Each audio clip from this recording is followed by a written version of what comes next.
Hi, welcome to Galvanize.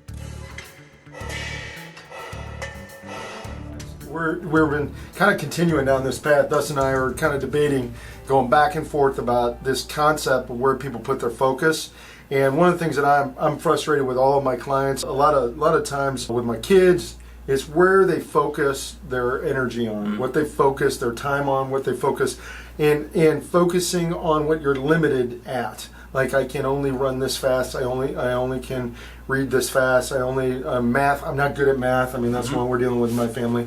I'm not good at this. My sister, like my youngest, is very much like got the body for doing long distance kind of stuff. She's wiry, strong.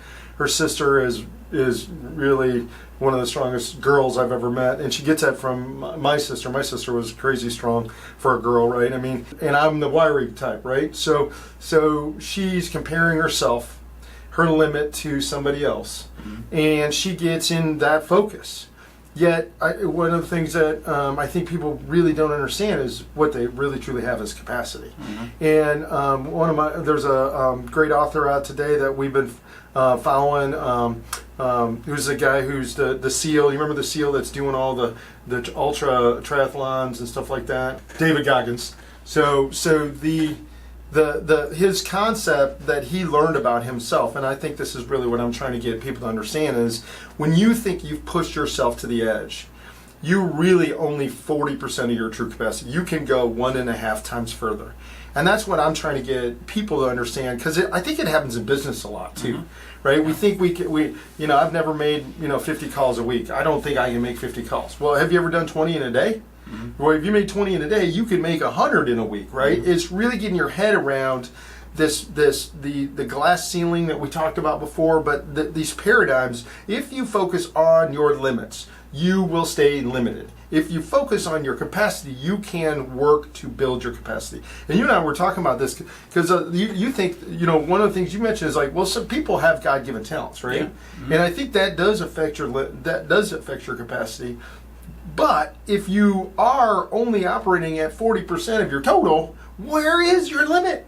Yeah. So talk to me about how you've seen limits in people's lives. Well, I relate to things in sports because I grew up an athlete. Yep. And you just see very talented individuals just waste it. Yep. And it goes back to David Goggins and talking about the mind. Yep. And where they just have a God-given ability to, throw a baseball 95 to 100 miles an hour, hit a golf ball 350 yards, do whatever. And for whatever reason, they just can't. You've seen professional athletes do it. Brian Leafs of the world. They just don't have it mentally. Yep. And so that, I actually, you see then you see that flip side of it where guys 5 foot nothing. Yeah. Weighs a buck nothing. Yep. Rudiger. Yeah. Rudy. Yeah, Rudy. Yeah. And he's got the heart of of a lion, and those guys and that's God given. Yeah, golf is one of those ones we talk about a lot because the mental side can be such a differentiator. When you look at a guy like Dustin Johnson, right, who can move it as far as anybody out on the tour, and then you got that little guy who won what's the little guy's name that won the Open a couple years ago. He hits a low draw. He barely hits at 270, 280. Or Molinari, right? Or Molinari, who's in there. British Open. Yep. So who's worked to get? The amount of. He's moving in almost 300 yards with that body. He's probably this tall to both of us, right? Maybe that tall to you. And he is optimizing his body to get as much out of his capacity. But the mental side, just everybody on tour fears him on Sunday because he is that tough. He makes putt after putt after putt, the grind that he can grind with the best of them. He's optimizing his capacity, and he's changed his capacity because of that, right? He's getting the most out of his body, but his brain is 100%. And I think that's one of the things that... Well, let's look at Tiger Woods. Yep. The start of his career until about 2010.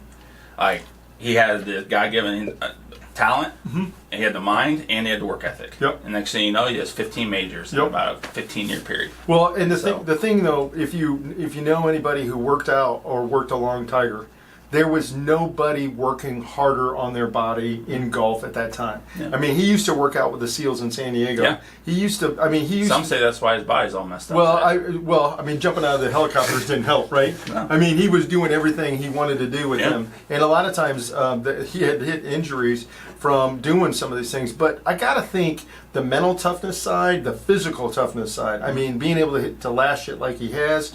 You know, I mean, we could say he pushed it too hard. You can't push past capacity. Yeah. You can. I learned that on yesterday, right? I mean, on my knee. So you can't push past capacity. But you also have to push your capacity greater in order to create more capacity. And just tying this back, Yeah. I know there's weights that I move now, or there's things that I do now that I would have thought when I started working out, didn't seem possible. And that's really what we're talking about. You know, when you look at a dumbbell rack, there's a reason there's a rack of 15 of them.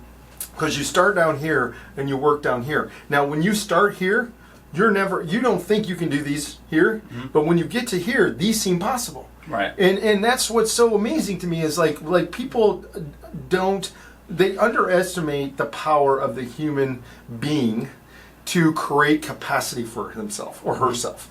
Does that make sense? Yeah. It's like when you How do we circle that back to business?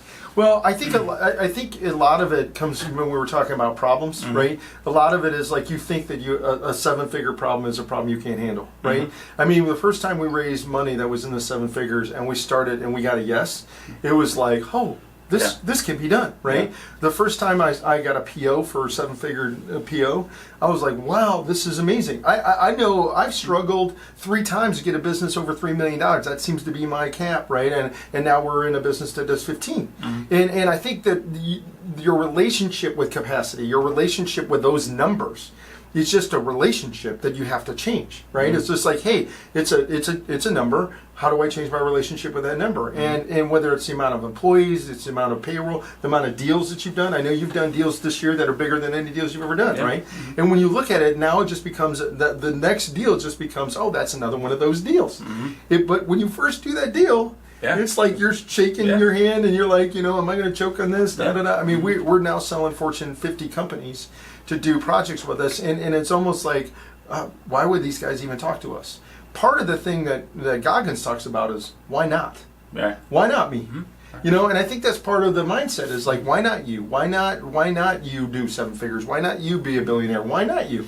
Right. And I think that's kind of one of the things I'm trying to get my head around for myself. I know we're talking about getting our head around, but with the people we work with, why not you? Well, and that goes back to what we talked about, your why. So, I mean, why not? Why not me? Why not our company? To take advantage of what's going on in the marketplace. Yep. And so, I mean, it's just a mindset. It's a mindset to say, yeah, I mean, we can do this. Yeah. The steps that you got to take to get there is very hard. And a lot of questions go up, but I think you never know unless you try, and that's just a mindset. Yeah, and part of that whole mindset game is really understanding when you change your mindset, you change your life. When you can get it, the first thing you got to understand where it's at, right? And you have to define it. So let's talk about that for a second. When you hear, like I call it victim speak, like when I hear people talk with this victim speak, and that's their first reaction to something, right, about problems instead of solutions, like well, we could never do that, they won't do that, right? Is it great, like they would never invest in that because we don't have the blah blah blah. But that's just when you're reacting on a limit instead of what you could create from a capacity side, you have to understand that's your record, that's your subconscious speaking out that says, we don't believe we're good enough to do this, or we don't believe we have the capacity to do this. You know what I'm saying? Yeah. Like when you have to really pay attention to how you react to things that are random, because that's where your mindset shows up. Does that make sense? Yeah. And so what I'm trying to get 100% conscious of my own life is like, how am I showing up with the mindset that I, not that I say that I have, but I really have. Right. You know what I mean? Right. Because that's a gap. When we get on these, we do these shows, and we're out there. We're like you. We're trying to struggle with the negative, the devil, so to speak, that's coming out to pull us down. how do you push past to commit to the mindset that you want to have instead of the mindset that's really going on? that's what I'm trying to work with. Yeah. What have you found to help you with that? Sometimes you just have to make the decision. Yeah. To do it. Mm-hmm. And no matter what, keep the ships at sea. Mm-hmm. Mm-hmm. And let them go. Mm-hmm. And just push forward. Mm-hmm. That's the first step. Yep. Is making that decision that this is the route we're going and we're going to do it. Yep. And if you have a team in place, Mm-hmm. is getting the team on board. Mm-hmm. And then you have accountability. Mm-hmm. And you hope that you have people surrounding you, like a board of directors or business coaches or whoever, like know what your goal and your expectation is, Mm-hmm. and they hold you accountable. Because it's going to get tough. Yep. It's always going to get tough. It's just like having a workout partner. Yep. 6 a.m. You don't want to get up and keep hitting that snooze button and finally like, I'm not going to make it. And your workout partner's like, dude, I'm here. Where you at? Yeah. Yeah, you only Guess get what? that text a few times. No. Somebody's getting a new workout partner, or you're Yeah. getting a guilt trip, right? And I think so. You're bringing me to kind of one of the things I want to get to, and it's two things there. The sum of the 5 people you spend the most time with Mm-hmm. is going to be your mindset, right? So you have to be really careful with who you let in your circle. Yeah. So understanding that mindset, the people that you see around that circle, that's your mindset. Mm-hmm. Get over it. They're influencing you to be there. The second thing is, one of the most powerful things I find that I've had to do is I had to sometimes find somebody that believed in me more than I believed in me. Yeah. And I had to borrow that belief, right, to get me to where I needed to be. And whether it was a coach, it was a mentor, it was somebody that had to remind me what I accomplished, whether it's a significant other, you got to figure out sometimes you're the problem. Yeah. And you don't believe it to be true. But there are other people around you, your parents, your spouse, your coaches, your friends, or you need to find somebody that will be that for you. I think that's part of what the workout partner does, right? Mm-hmm. When your workout partner's there, they're seeing you what you did before and how much stronger you've got. They believe you can do one more rep even though you can't, right? Mm-hmm. And I think that's part of that mental capacity that we're trying to talk about is like sometimes you got to find somebody whose belief you can borrow about yourself, right? Do you find that? Yeah. To me, I think that's the only way that you push through. Yeah. It's the only way you push through. I mean, you can't do it alone. I think we had a conversation about that early on in your business when you were like trying to decide whether or not you wanted to be in business for yourself. I'm like, dude, you've got this, man. I mean, this is you. Yeah. I mean, that's part of what people have to do is you've got to find people around you that believe you can do more than you can do. Mm-hmm. And then on the other side too is you have to love what you're doing. Mm-hmm. When it gets hard, mm-hmm. If you don't love what you're doing, you're probably most likely going to quit. Yeah. And so you got to have the passion for what you're doing. Mm-hmm. And when you have that passion, it doesn't matter how hard it gets because you're going to push through it. Mm-hmm. And fortunately, I'm in a business that I absolutely love, and it's in real estate, Mm-hmm. and real estate's one of the most up and down, industries. Manic depression. Yeah, and so it's going to get hard. Yeah. So you better love it. Yeah. And you better be prepared. So yeah, I think you have to make the decision to push through. Surround yourself with the right people. Mm-hmm. And then you have to decide, is this truly your passion? Mm-hmm. Is this what you love to do? Mm-hmm. Because it's going to get hard. And guess what? Sometimes it's okay to say no. Yeah. I mean, just because you started something like we're Greg and I are looking to sell one of the businesses we have, and part of the reason we realized is like we got halfway into it and was like, this is not really what we don't like it. Yeah, we're not that passionate about it, and Mm-hmm. and it's like as you being okay with that. I mean, like when I had my first business, it was my baby. It was this thing I created, right? It was just and it was really hard to let it go. But after you've come in and out of a couple of businesses and you've had an exit or not, or you had one fail and then you have one succeed, I think you start to change your relationship with. I don't have to be. We talked about this thing before. I don't have to be committed to this thing for the rest of my life. It's not a marriage. It's a union where we're creating an outcome that Mm-hmm. delivers value that's greater than the value that goes in. But I don't have to stay in this forever. And I think that's part of that understanding of that we're more malleable as people to go up and down as far as capacity or our ability to work in those businesses. Yeah. A lot of times I'm talking to people in their business and like, yeah, what if you could just find somebody who is 75% as good at doing what you do in your business? Could you walk out of that business and Right. let it run? Yeah. And most that's likely you can. right. Yeah. It's that other capacity to understand, like, hey, you're not that integral if you understand what you do. That's key. And that's part of what we've seen that with franchising. People have been able to take businesses and run it through systems that have different talents. You see that all the time. Part of it is just getting really more and more self-aware with your own capacity and limits. Is that fair? Absolutely. So thanks for letting us galvanize you today. It's a good show. Yeah. All right, man. See ya.